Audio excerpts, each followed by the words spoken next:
This episode is brought to you by forestbars.com, natural supplements for human enhancement. Forest produces full spectrum, bioactive, mushroom infused chocolate with powerful benefits, sustainably sourced and served. Receive 10% off your first order with code 0hour10.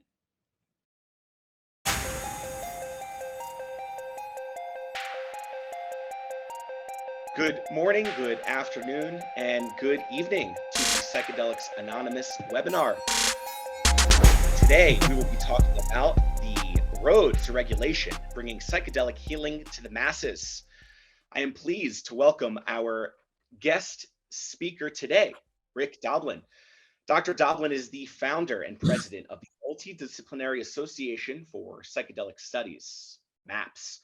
He received his doctorate in public policy from Harvard's Kennedy School of Government, where he wrote his dissertation on the regulation of the medical uses of psychedelics and marijuana. Rick studied with Dr. Stanislav Grof and was among the first to be certified as a holotropic breathwork practitioner. Rick's professional goal is to help develop legal contexts for the beneficial uses of psychedelics, primarily as prescription medicines, but also for personal growth for otherwise healthy people, and eventually to become a legally licensed psychedelic therapist. And with that, we welcome you, Rick. Thank you, Burton. Yes. Well, let's get into it. For those tuning in, you may know that we are coming off of an extremely successful conference, Psychedelic Science 2023, that was hosted by MAPS in Denver. And why don't you give the tuning audience a little update about what your life must have been like over the past few weeks? Well, I'm so glad that this is something we can start talking about.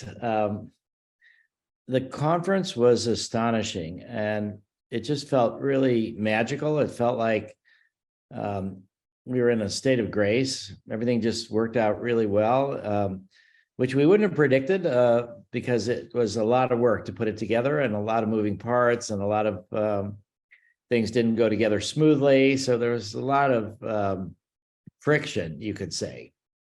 But the last conference that we've done, this was to orient people. This was the fourth in a series of what we call psychedelic science conferences, where we try to bring the entire community together. First one was in 2010, and that was pretty amazing, about 800 or so people. Then 2013, about 2,000 people, 2017, 3,000 people. And we waited 6 years because we really wanted it to feel like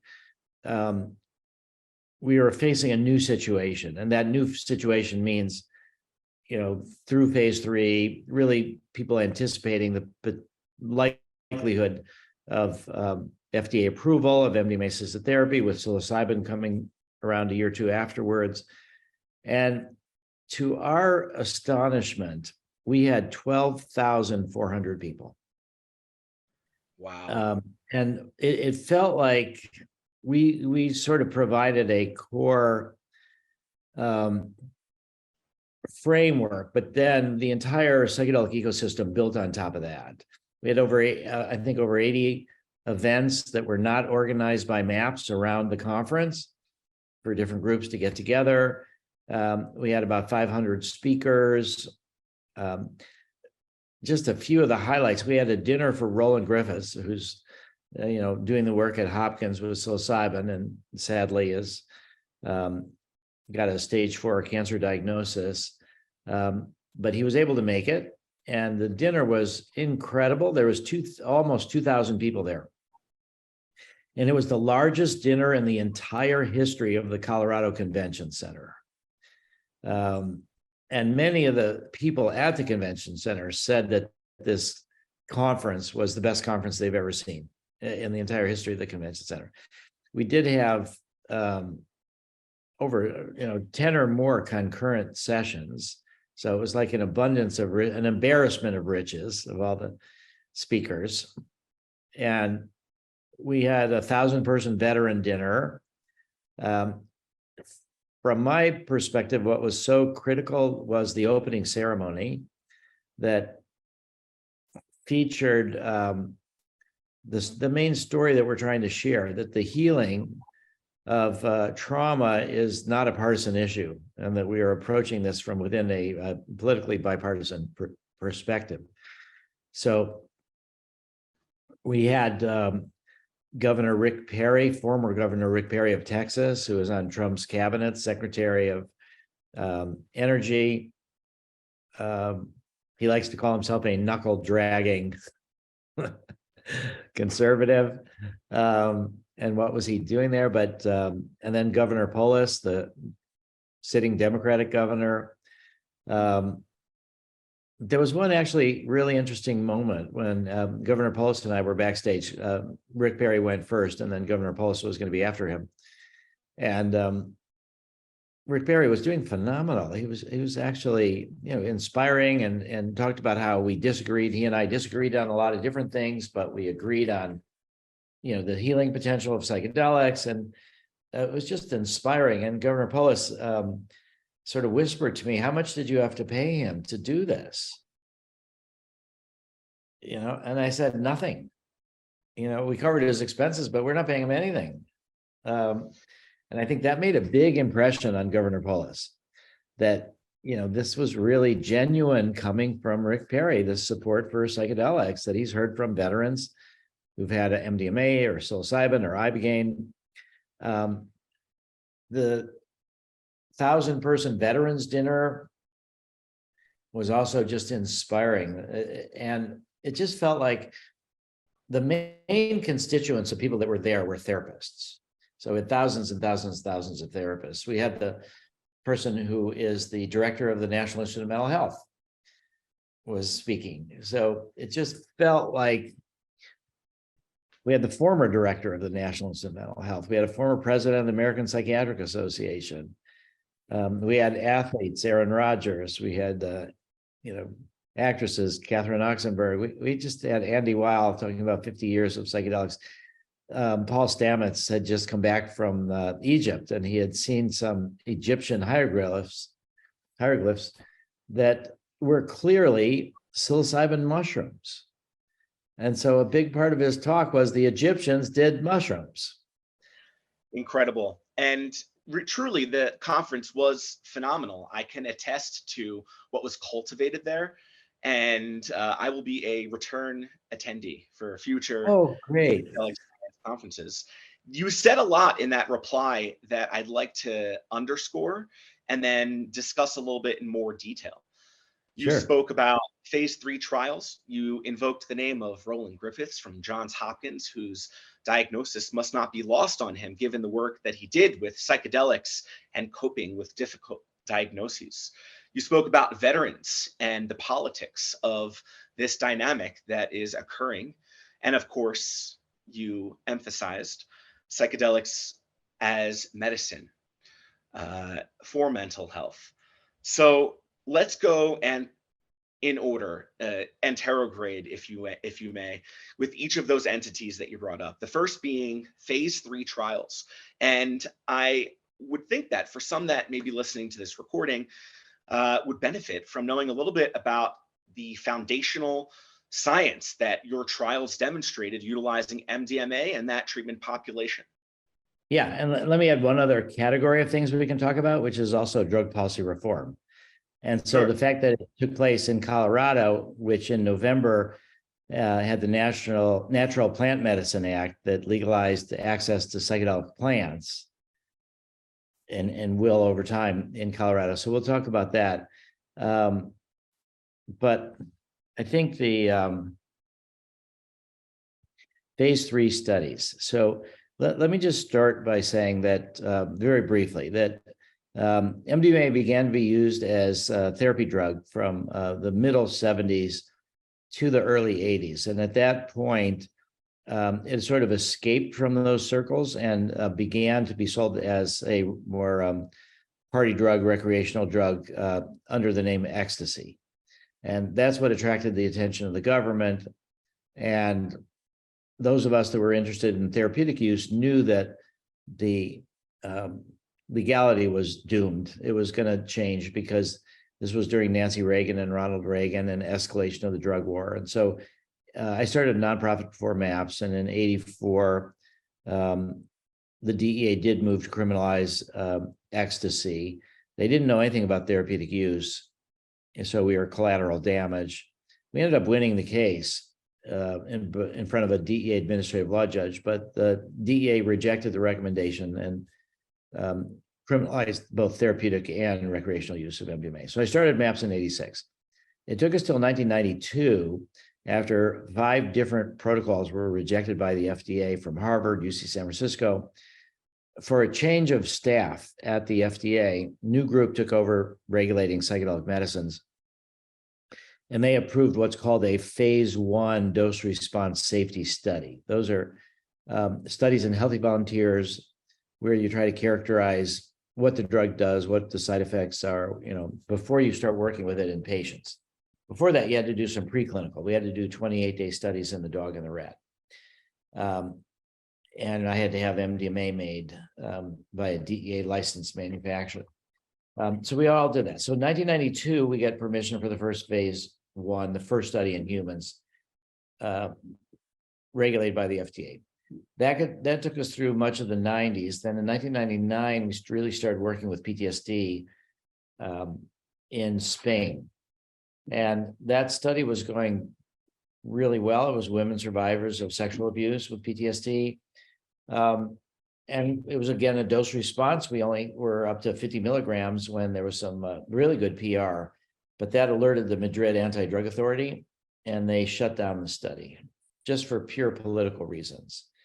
It was really heartbreaking. We couldn't do anything about it. But 2003 is when we were finally able, in 2004, to start the first PTSD study in the US. So when you start working with patients, it's called phase 2. And the purpose of phase 2 is really to explore all these different aspects so that you are then better prepared to design the large-scale randomized placebo-controlled studies that are necessary to get FDA approval for prescription use, where you have to prove safety and efficacy, and those are called phase 3 studies. So it took us 16 years, from 2000 to 2016, to complete phase 2 studies. And we did them in the United States, Israel, Switzerland, and Canada. And you're trying to figure out the doses that you want to use, the patient population, the measures you're going to use. What is your therapeutic intervention? We developed what we called interdirected therapy. And so November 29th, 2016 is when we had the end of phase 2 meeting with FDA. And we presented basically 30 years of effort from 86 to 2016. And we were given permission to move to phase 3. Now, there's a lot of challenges with doing research with psychedelic drugs in terms of the standard double-blind studies. So those of you who are listening who may have had experience with psychedelics, chances are you were aware of it. It wasn't a surprise. Once you took a blotter hit of acid or you took some mushrooms or whatever, it's not that hard to distinguish it from a placebo. So how do you do placebo-controlled studies where if nothing happens, people mostly can tell that nothing happened? So because that is a key methodological issue, and because there's not any really good solutions, we engaged in what's called special protocol assessment. And that took us another 9 months of negotiating with FDA on every aspect of the phase 3 design, including how we would deal with the double-blind problem, what the doses were, all the other information they wanted to see.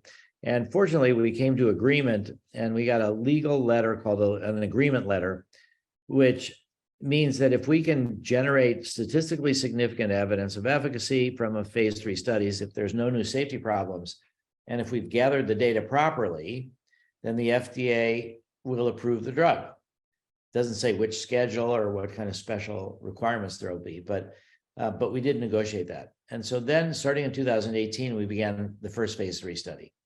And that, again, was meant to be 100 people. Half and half get therapy without MDMA. The other half get therapy with MDMA. It's a 3.5-month treatment course. There's 3 MDMA sessions, 1 month apart. 8-hour sessions, male, female co-therapy team usually. And then there's 12 90-minute non-drug psychotherapy sessions. 3 before the first MDMA session or the placebo session, just with therapy, for preparation, for building the therapeutic alliance. And then there's another 3 integrative sessions, non-drug 90-minute integrative psychotherapy sessions after each experimental session.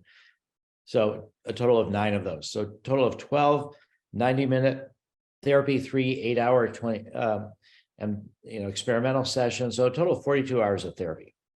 And that's the phase 3 design that we negotiated with the FDA. In 2021, May 10th of 2021, we published the results of our first phase 3 study in Nature Medicine. And the results were tremendous. Basically, we felt that we had to work with the hardest cases. So we worked with severe PTSD. We will enroll people who had previously attempted suicide.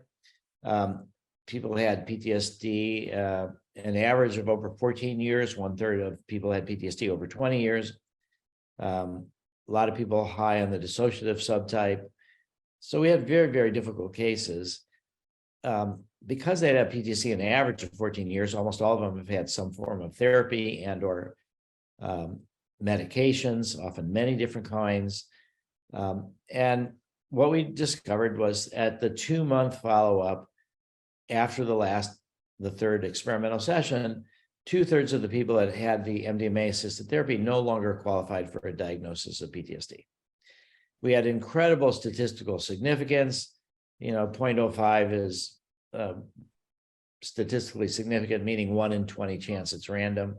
We had 0.0001, 1 in 10,000 chance that it was random. It was pretty incredible. And what was really satisfying and surprising is at the end of the year, the journal Science publishes a list of the top 10 scientific breakthroughs of the world. And at the end of 2021, they picked our MDMA project as one of the top 10 breakthroughs in the world. And Wow. It was because, it was great, both because we had very remarkable results, but also because we're sort of the leading edge of this whole psychedelic assisted psychotherapy. That's really amazing. And what I found to be almost just as fascinating was that not only did the enrolled participants no longer meet the criteria for PTSD at that 3-month time mark, but at a follow-up at 1 year, that number continued to increase, which demonstrates something very unique to the psychedelic class and invokes the question of what your perception is on, beyond mental health, the potential for MDMA to address neurological entities, whether that's dementia or Parkinson's, through neuroplasticity or other mechanisms. Yeah, well, I think that there is this combination of a physiological effect and then a psychological effect with the imagery, the meanings, the memories that things have. There was a really important study that was done in octopuses, who are solitary creatures. Doblin, a neuroscientist at Hopkins, gave MDMA to octopuses, and all of a sudden they hang out with other octopuses. So I think that what Gould also showed in mice, and published in Nature, one of the world's top science journals, is that MDMA releases oxytocin, and the oxytocin release is responsible for what they're called synaptogenesis. New neural connections, new synapses are created.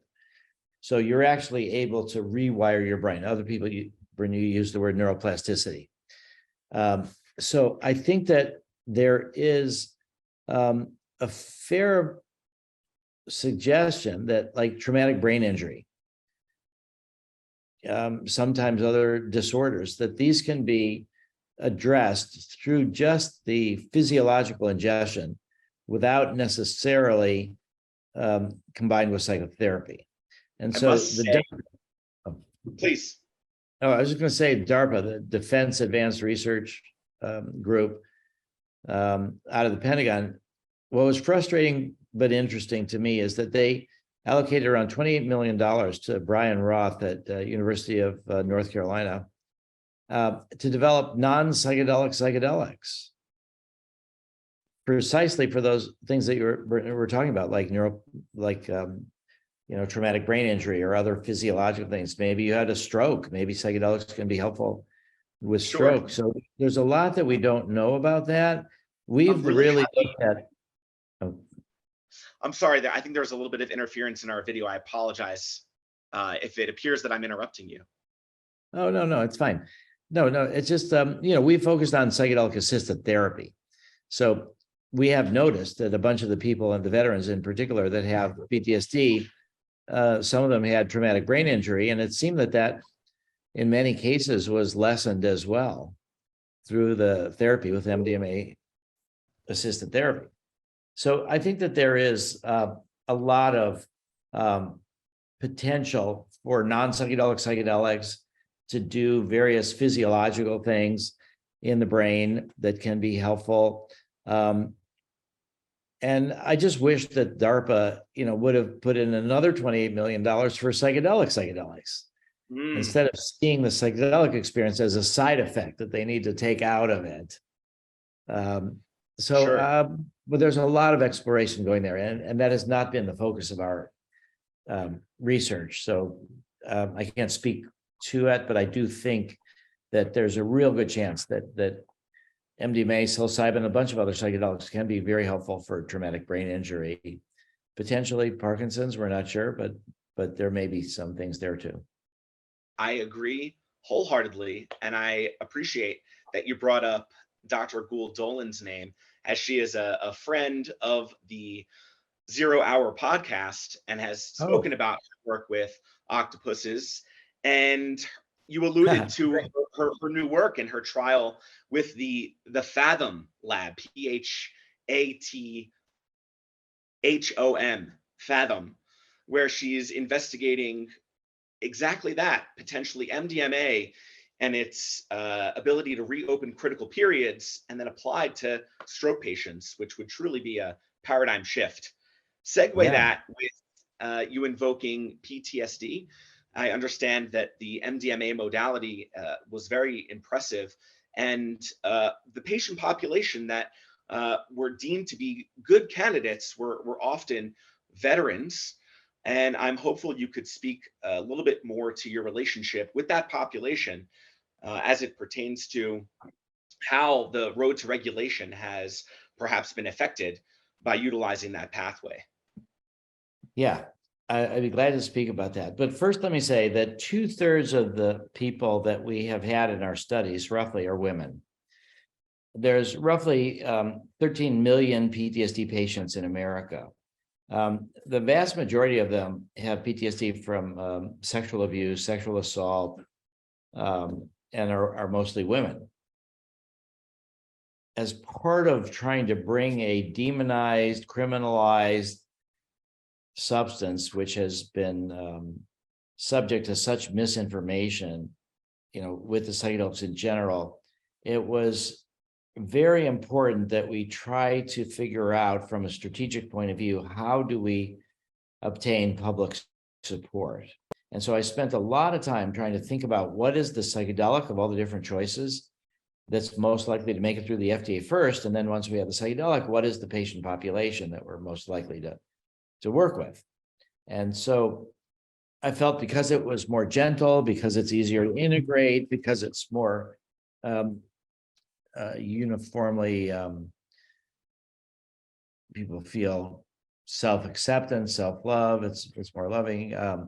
We also think that therapists, if they're going to be giving psychedelics to their patient, are more effective if they have taken the ones themselves, and that there's more openness in the field of psychiatry and psychotherapy to trying MDMA than there is to trying psilocybin or LSD.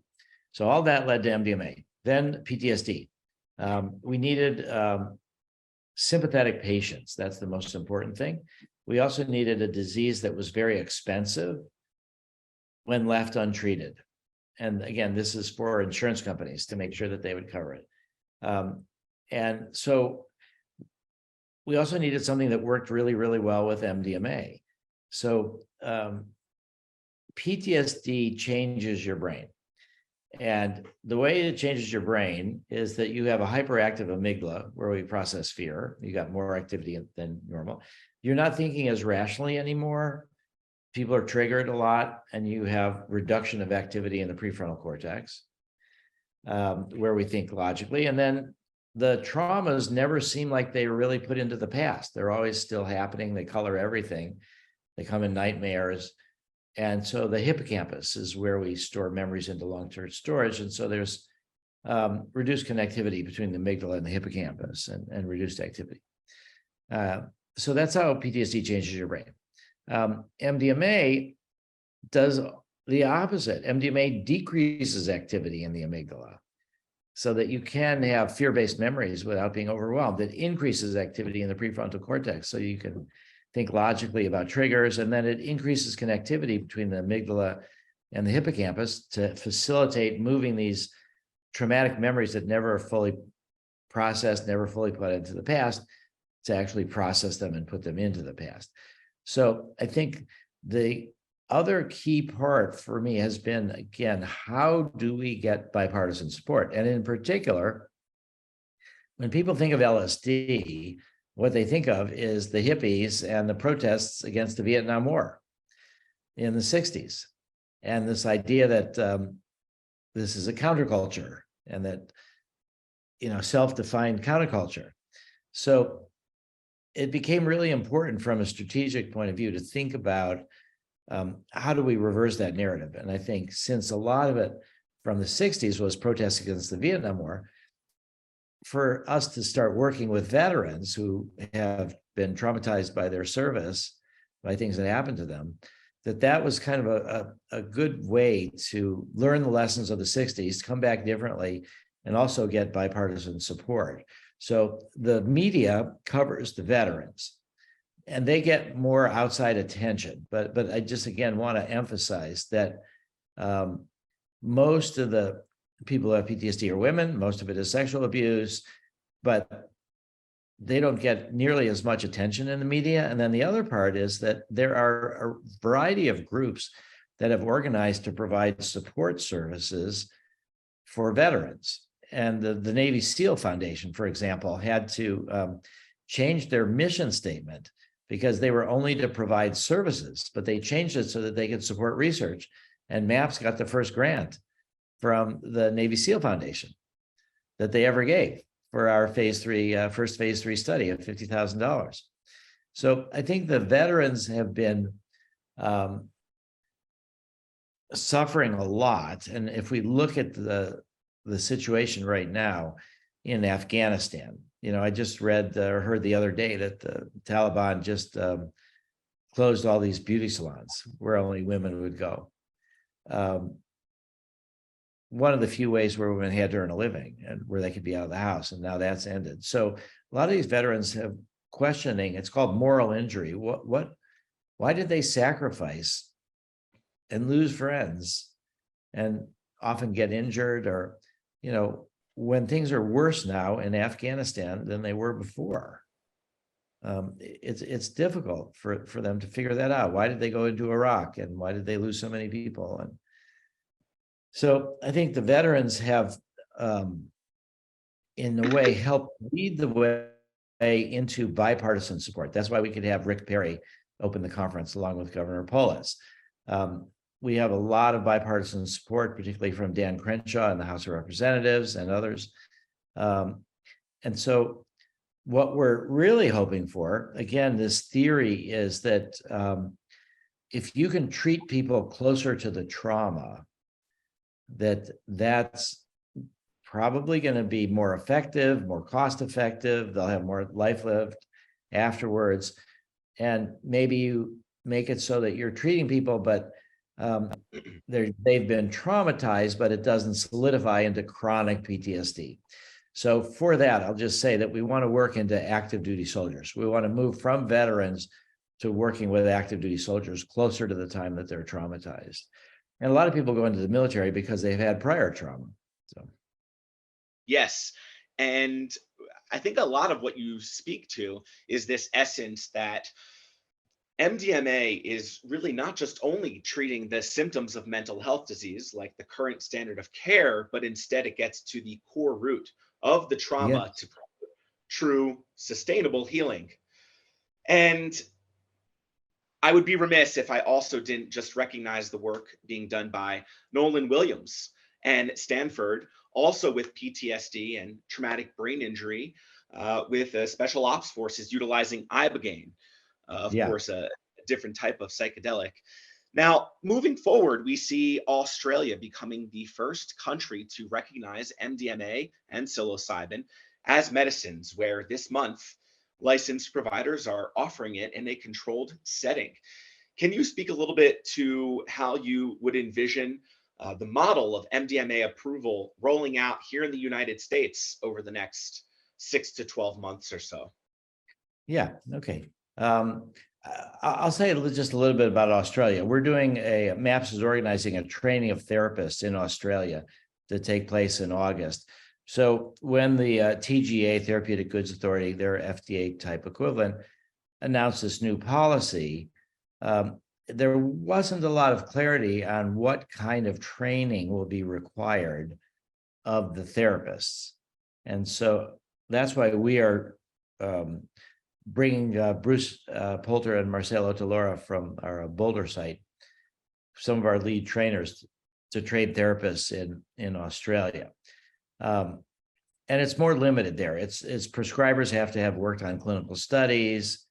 So it will grow slower, I think, than people realize. And it's not 100% covered by national health insurance yet either. So it's a little bit more like compassionate use, what's going on in Australia. But there's lessons that we can learn from that for how we might want to do things in the US. So a big part of my dissertation was exactly on this. How would MDMA be regulated as a medicine, assuming that we got the evidence to prove safety and efficacy? And so I think the first important distinction, which we've made very clear to the FDA, is that the treatment is really psychotherapy. And then the intervention is psychotherapy, but then the MDMA is added to help the therapy be more efficient. Now, what that means is that the FDA, when they, assuming that they go forward and look at our evidence and find some way to approve it for prescription use, chances are what they're going to do is look to how we did the phase 3 studies. And what we did during these phase 3 studies is likely going to be very similar to what they're going to require going forward. So as a medicine, MDMA should only be administered under direct supervision of therapists. It will not be a take-home drug. I do think simultaneously that we should be trying to make MDMA, mushrooms, all sorts of natural psychedelics, LSD, MDMA and LSD being synthetics, that we really should be trying to replicate, I think the FDA, what we did in phase 3. All right, so what they're going to want is probably 2 people in the room. One of them has to be a licensed therapist, the other does not, can be an assistant, an apprentice, something like that. They'll probably want a doctor on call, but not on site. The doctor will have done initial screenings. Overnight stays will be optional. We've found them to be helpful, but they're going to be optional. And the therapists should be trained in the method that we used in phase 3 to get the results that we did. We call that inner-directed therapy. If somebody wants to go to the MAPS website and type in treatment manual, so maps.org, you'll get to the a description of our therapeutic approach, which is in the public domain, available to everybody. And my guess is that there'll be a requirement for therapists to have gone through a training program in this inner-directed therapy. But once they've done that and have been supervised working with a PTSD patient through our adherence raters, looking at videotapes of the therapy sessions, that's the final step of their training. That once we feel that they have been sufficiently trained, then they can blend different kind of therapeutic approaches. They can sort of do what makes the most sense to them for each particular patient. So I think MDMA will be regulated in that way, that there'll be requirements for training therapists. They'll have to know the method, but once that it's approved, they won't have to necessarily stick to the method that we used in phase 3, although we do think it's optimal. I think the other question is going to be, how does it get scheduled? Is it going to be in Schedule 2? Is it going to be in Schedule 3? Could it potentially be in Schedule 4? There was a group that is Pinney and Associates out of the DC area that specializes in abuse liability studies, and it did one for psilocybin and recommended that psilocybin be placed in Schedule 4, which is more relaxed than even Schedule 3 and significantly more relaxed than Schedule 2. Schedule 1 is for drugs that have no medical use. So I think that the issue of how do we properly train the therapist with them having their own MDMA experience, that we should never require that of anybody, that they must take a drug. That should always be optional, but we should be strongly encouraging it. And so we are developing alliances with people that we have supervised already that have worked with MDMA with PTSD patients in Vancouver. A company called Numinous is going to be offering opportunities for therapists to receive MDMA as part of their training. We're working to set up a situation like that in the Bahamas. Eventually, I think Jamaica may move beyond just ganja and mushrooms and, permit MDMA to be used.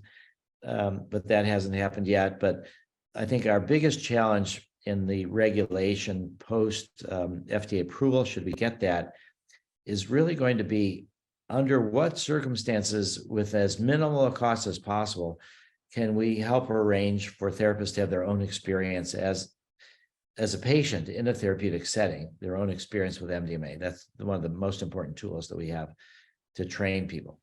And I think that there will be likely to be some sort of tracking of all the patients, potentially in what's called the patient registry.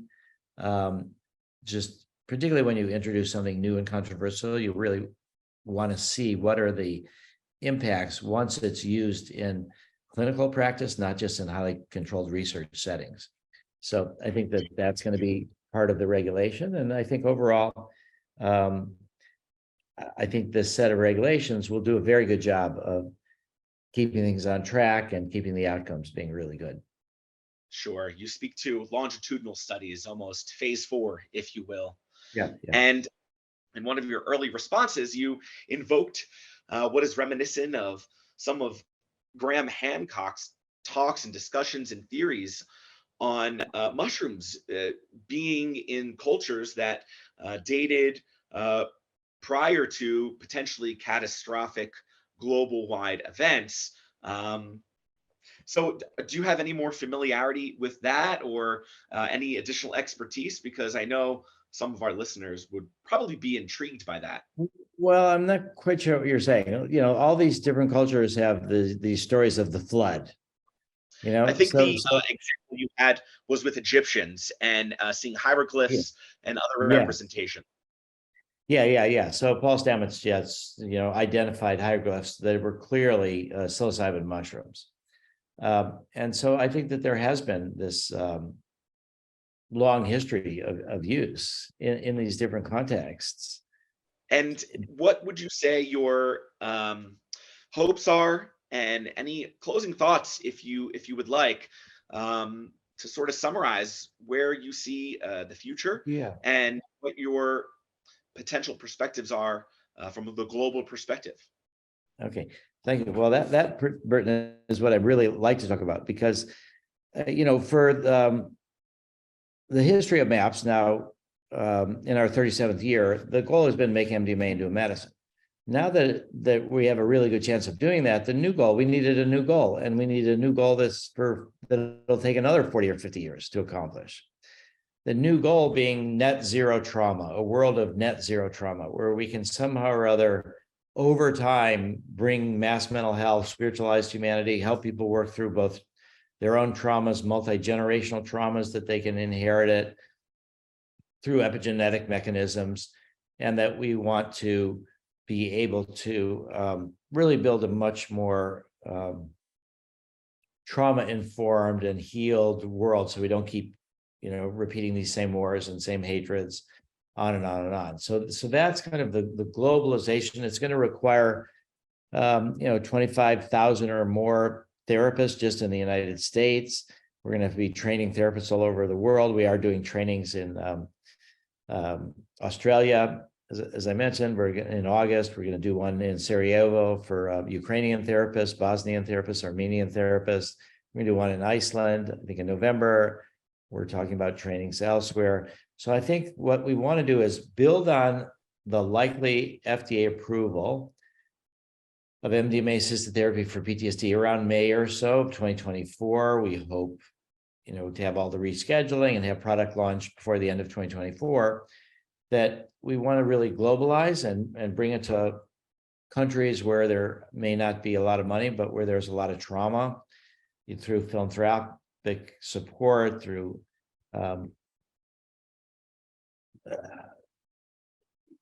through these different kind of humanitarian projects. But I see that we like to move into prisons to work with prison guards, with victims of crime, with people who are about to be released, or people recently incarcerated, to try to work through their traumas so that they don't try to get put back into jail. We want to do a whole range of kind of forward-looking projects. One of the interesting things we're interested in is couples therapy. MDMA is great for couples therapy, so it's not a traditional disease, but we think that there's a way to work with the FDA to get that approved, and then there'd be insurance coverage. I think that there's an exceptionally good chance that we can bring out MDMA-assisted therapy. Others can follow with psilocybin. We already have ketamine therapy in many places, that we can do it without a backlash. I think that is the real challenge for us now. Now that we think we've got the data, can we bring this to the world in a way where it doesn't have a backlash? So in the 60s, as I said, the backlash was, oh, these are hippies taking LSD, protesting the Vietnam War. So it was sort of Nixon who, in the Controlled Substance Act of 1970, felt that one of his main people on his enemies list was the hippies. So it was this counterculture anti-war movement, and then there was a massive backlash, and that wiped out psychedelic research for 20 years or more. There was changing attitudes towards marijuana and other things into the 80s, and then there was a backlash to parents' groups. They were worried about their kids, and they shut down legalization, shut down decrim for quite a while. It's taken decades and decades for that to turn around. I think that this potential of bringing MDMA forward now, because we have bipartisan support, because we work with veterans, because there's a lot of diminished appreciation for the drug war. People see it as a disaster. Over 100,000 people died from opiate overdoses.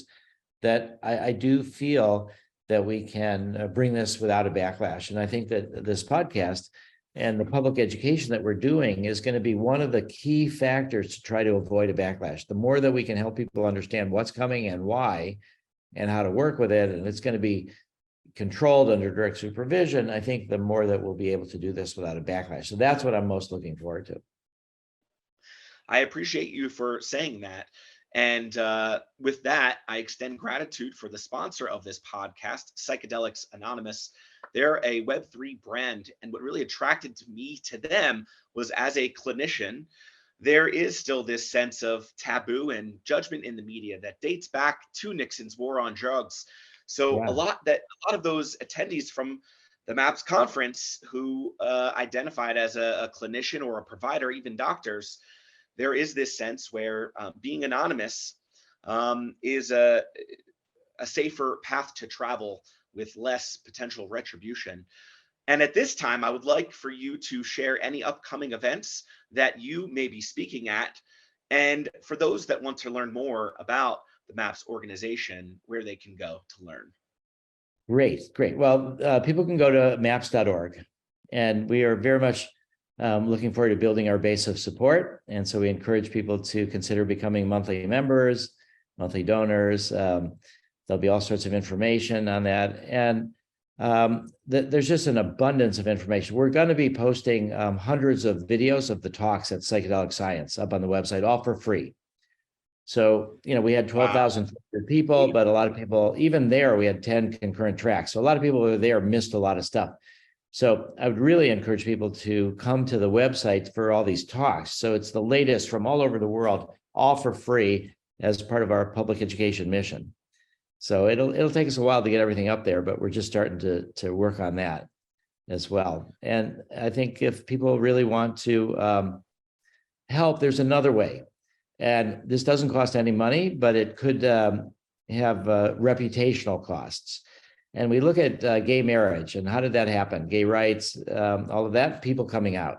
So we need a psychedelic coming out. We need people who have had experiences, could be even difficult experiences with psychedelics, but to share them with others. And in particular, those people that you think might have misinformation with your family members, with your friends, with your children.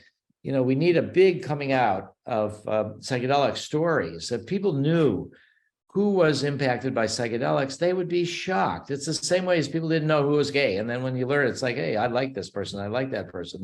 They've done important contributions. And so I think that I'd like to really appeal to people to be part of this new cultural wave and come out of the medicine chest, as some people say, about your own psychedelic experiences, because people really listen to stories. We have the data we're gathering for the FDA. FDA doesn't want to hear stories. They just want to hear data, but people want to hear stories. So I just want to encourage Bert and all of your listeners to really think about sharing your stories so that we can help destigmatize this, so that once the FDA, hopefully a year or so, does make MDMA into a medicine by prescription use, that the population will be more prepared. Fantastic. And with that, thank you so much for your time today, Rick. It was a true pleasure engaging in banter with you. And look forward to seeing what MAPS continues to do and forge forward. Thank you.